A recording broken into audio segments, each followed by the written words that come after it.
Salam kerahiman. Hari ini tanggal 24 September. Kita akan baca dari diary nomor 1394. Kita mulai ya. Dalam nama Bapa dan Putra dan Roh Kudus. Amin. Bapa kami yang ada di surga, dimuliakanlah namamu. Datanglah kerajaanmu. Jadilah kehendakmu di atas bumi seperti di dalam surga. Berilah kami rejeki pada hari ini, dan ampunilah kesalahan kami, seperti kami pun mengampuni yang bersalah kepada kami. Dan janganlah masukkan kami ke dalam pencobaan, tetapi bebaskanlah kami dari yang jahat. Amin. Dalam nama Bapa dan Putra dan Roh Kudus. Amin. 1394. Rekoleksi bulanan selama 1 hari. Dalam rekoleksi ini, Tuhan telah memberi aku terang untuk mengetahui kehendak-Nya dengan lebih jelas dan untuk menyerahkan diriku seutuhnya kepada kehendak kudus Allah. Terang ini telah menguatkan aku dalam damai yang sangat teduh, yang membuat aku memahami bahwa aku tidak perlu takut terhadap suatu pun selain dosa. Apapun juga yang diberikan Allah kepadaku, akan kuterima dengan penyerahan diri mutlak kepada kehendak kudusnya. Dimanapun Ia menempatkan aku akan berusaha melaksanakan dengan setia kehendak kudusnya. Aku pun akan memenuhi keinginan-keinginannya sejauh kekuatanku memungkinkan untuk berbuat demikian. Juga, kalau kehendak Allah itu akan menjadi sangat berat dan sulit bagiku, seperti halnya kehendak Bapa Surgawi yang putranya ketika ia berdoa di Taman Getsemani. Kini aku memahami bahwa kalau kehendak Bapa Surgawi dipenuhi dalam diri putra kesayangannya dengan cara seperti itu, kehendaknya akan dipenuhi dalam diri kita dengan cara yang persis sama. Dengan menderita, dianiaya, disiksa, dicela. Lewat semua inilah jiwaku menjadi seperti Yesus.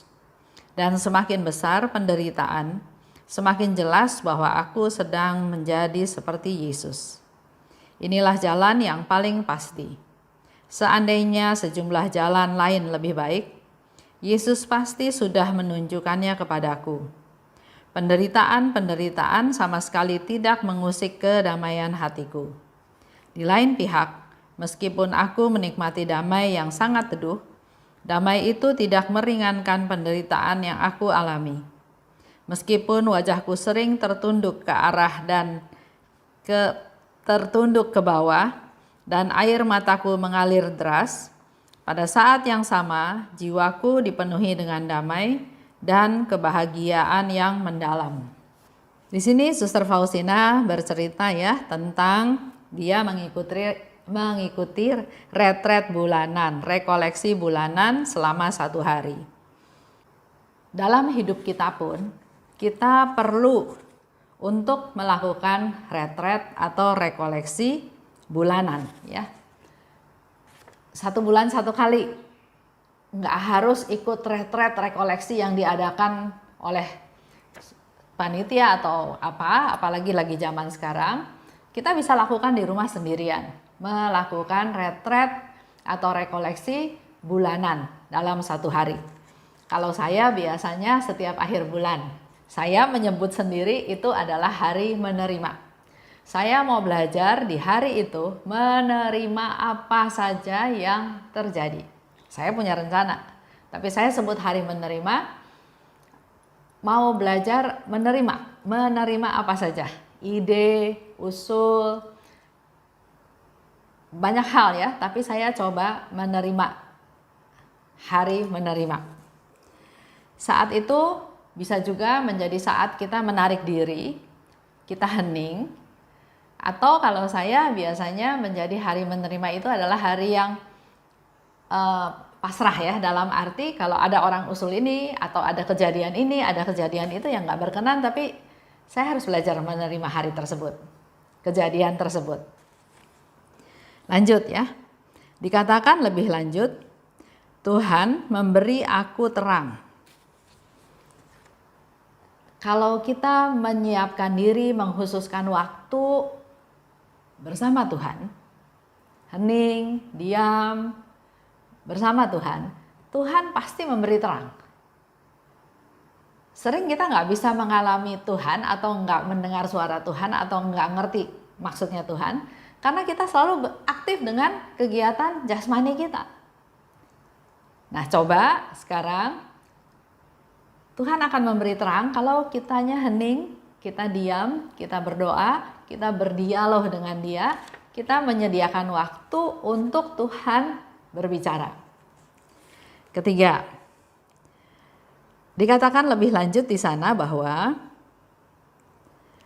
dalam memberi terang tersebut, Tuhan menjelaskan tentang supaya kita tahu apa kehendaknya dengan lebih jelas dan menyerahkan diriku seutuhnya pada kehendak Allah. Dan dengan demikian, aku memahami bahwa aku tidak perlu takut terhadap suatu pun selain dosa. Suster Faustina mau sharing sama kita ya, mau kasih tahu kita nggak perlu takut apapun selain dosa. Jangan berbuat dosa melalui perbuatan, melalui perkataan maupun melalui pikiran. Contoh ya. Contoh misalnya ada di sini dikatakan, apapun yang diberikan Allah kepadaku akan kuterima. Dimanapun Ia menempatkan aku akan berusaha melaksanakan dengan setia kehendak kudusnya. Aku akan memenuhi keinginan-keinginannya sejauh kekuatanku memungkinkan untuk berbuat demikian. Walaupun kehendak Allah itu berat atau sulit bagiku. Contoh ya, suami istri. Mereka sudah menikah puluhan tahun. Tapi suaminya ini punya kebiasaan atau punya pemikiran bahwa selingkuh itu enggak salah, enggak dosa.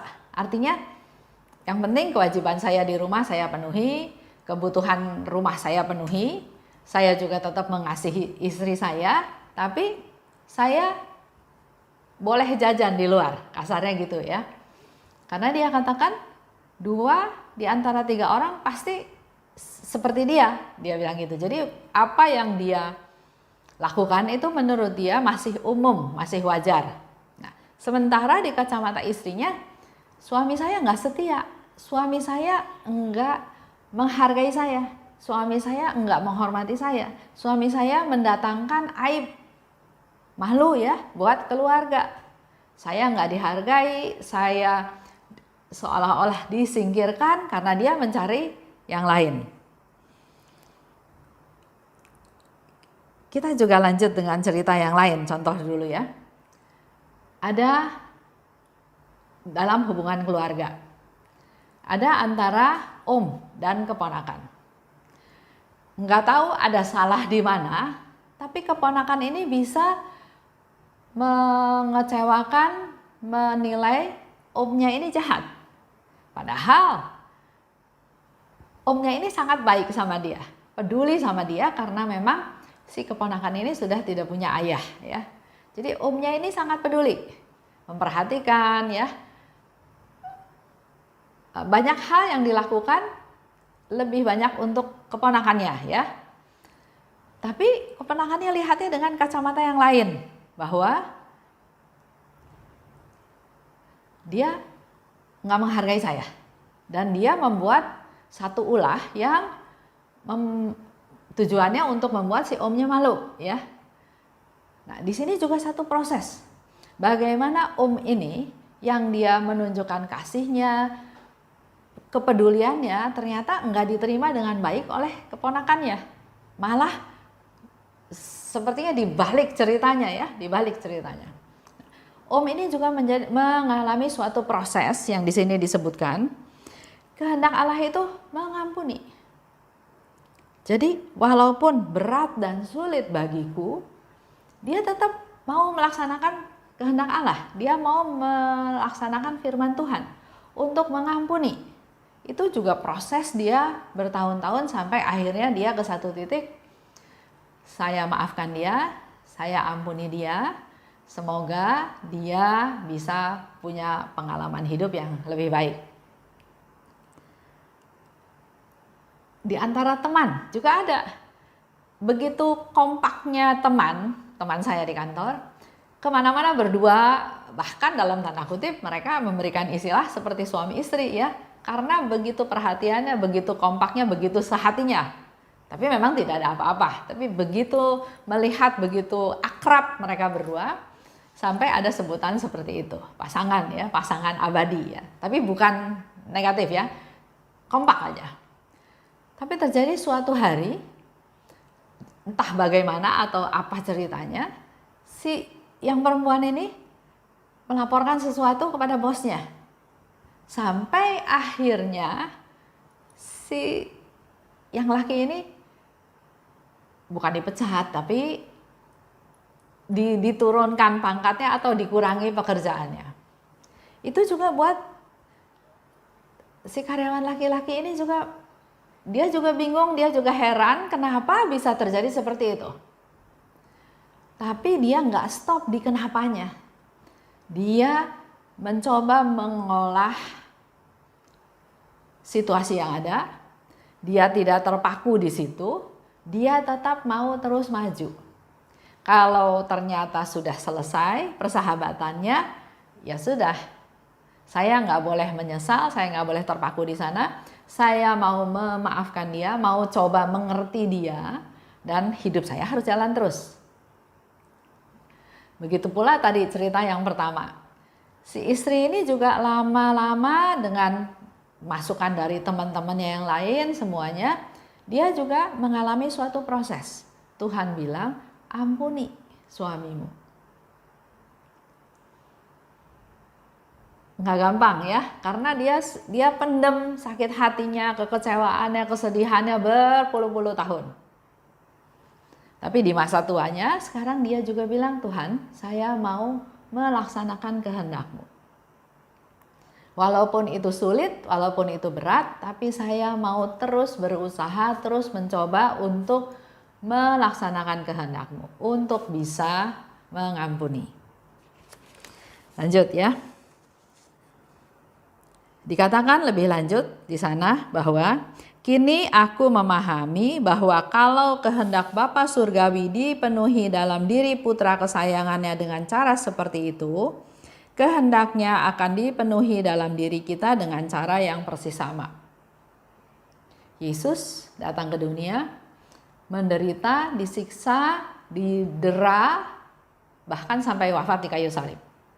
Begitu pula dengan kita akan mengalami cara yang persis sama. Dikatakan di sini ya, menderita, dianiaya, disiksa, dicela. Pengalaman ikut kehendak Tuhan itu memang banyak ya. Nah, salah satunya misalnya ada satu kesedihan. Cerita ada satu kesedihan di mana ada seorang ibu yang sangat menantikan kedatangan seorang anak laki-laki ya, karena keluarganya masih kulot ya, masih kuno, masih kolot ya. Jadi buat mereka anak laki ini kami harus punya anak laki gitu ya, bahasanya kayak gitu. Dia berdoa, dia menanti, akhirnya lahirlah anak laki, berbahagia ya. Dalam perjalanan hidupnya, sampai anak itu berumur sekitar 20 tahun, terjadi sesuatu, kecelakaan ya, dan anak laki-laki itu meninggal. Ada penderitaan. Luar biasa ya, kehilangan orang yang dikasihinya. Ini juga menjadi satu ujian, satu pengalaman Dan memang akhirnya ibu dari anak yang meninggal ini, dia katakan, saya sekarang bisa membayangkan bagaimana sedihnya Bunda Maria waktu melihat Yesus di jalan salib. Waktu akhirnya mengetahui Yesus wafat di salib. Kehilangan, kesedihan ya, semuanya dia bisa lebih membayangkan lagi karena dia juga mengalami hal yang sama. Kehilangan anak yang dinanti-nanti, yang dikasihinya melalui suatu kecelakaan. Tiba-tiba nggak ada.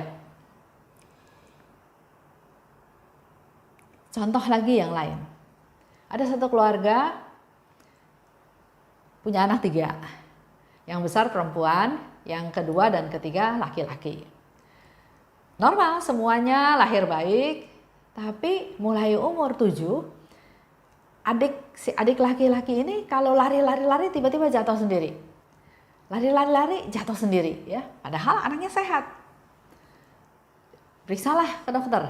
Dokter katakan anak ini menderita suatu kelainan, suatu penyakit di mana penyakitnya ini hanya menimpa anak laki-laki. Dan biasanya anak seperti ini yang menderita sakit seperti itu, menderita kelainan seperti itu, umurnya nggak sampai 20 tahun. Anak ketiga kan ada ya, laki-laki juga. Nah, dalam keluarga ini, yang anak kedua, yang laki-laki, dengan situasi seperti itu, ya dua-duanya tumbuh menjadi anak-anak yang bertumbuh ya, bisa sekolah, bisa banyak melakukan banyak hal, tapi kondisi kesehatannya makin lama makin drop. Karena ya penyakit itu saya nggak tahu namanya apa ya, tapi penyakit itu seperti kayaknya menggerogoti tulang punggung, sehingga makin lama akhirnya tulang punggungnya itu keropos sampai akhirnya nggak ada tulang punggung.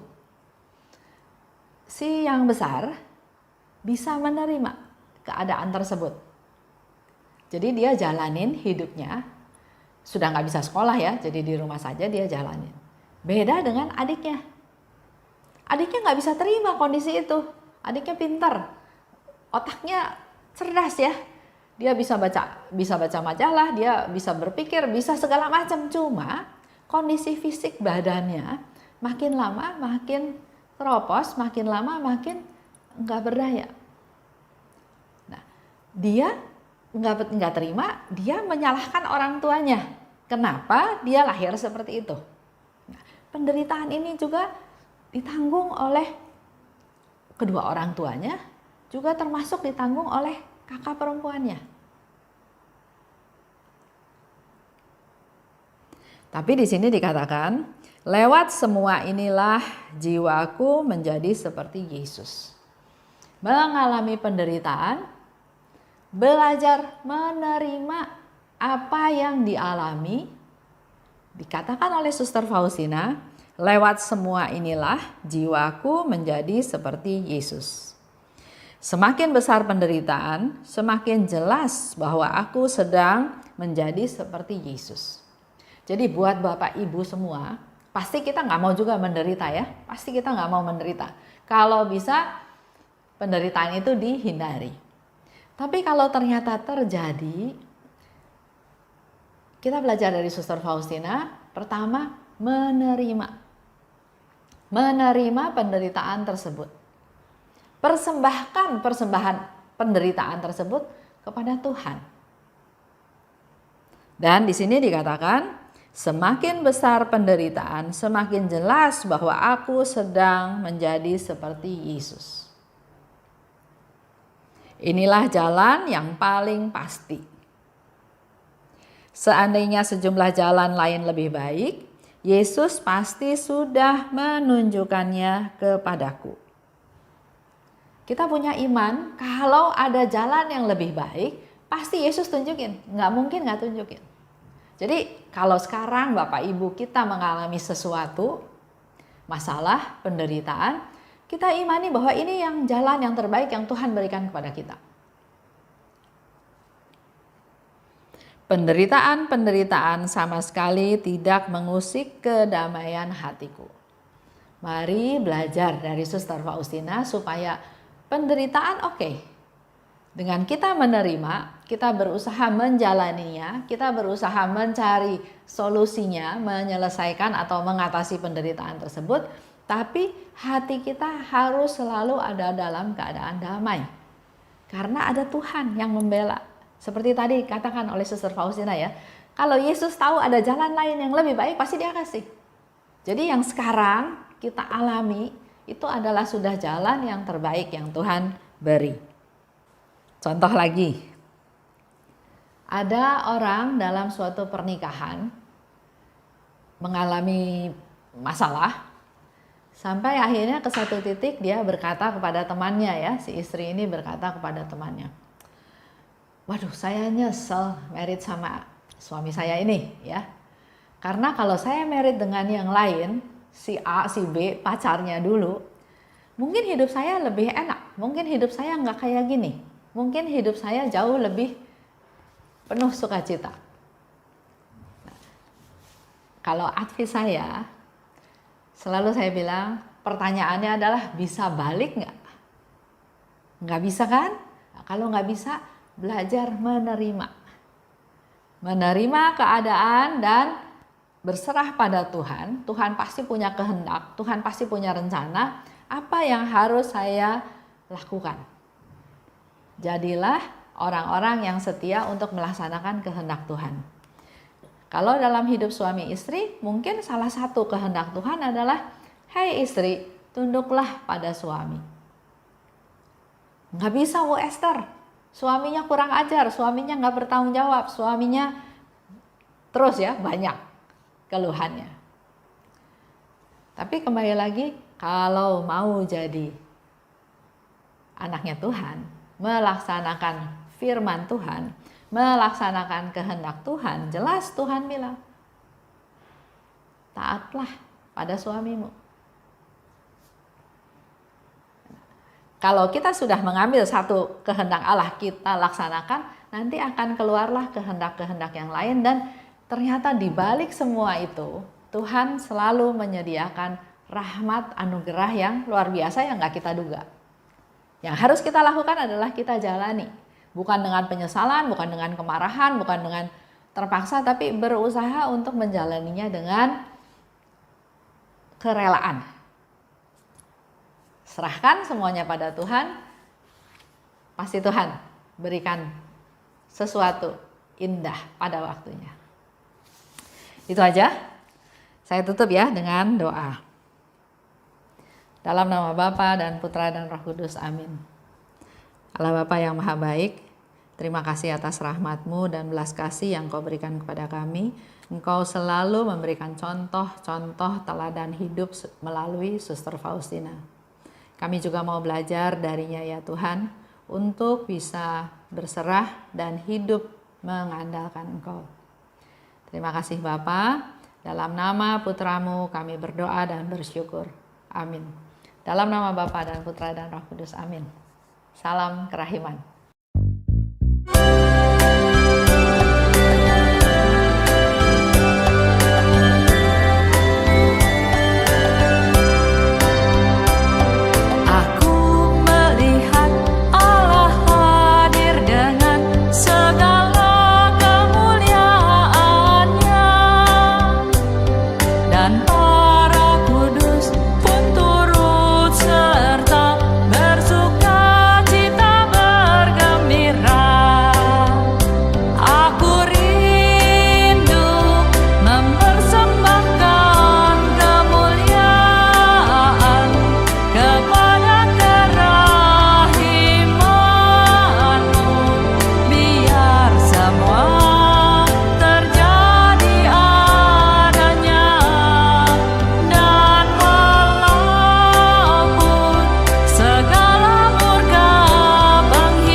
sol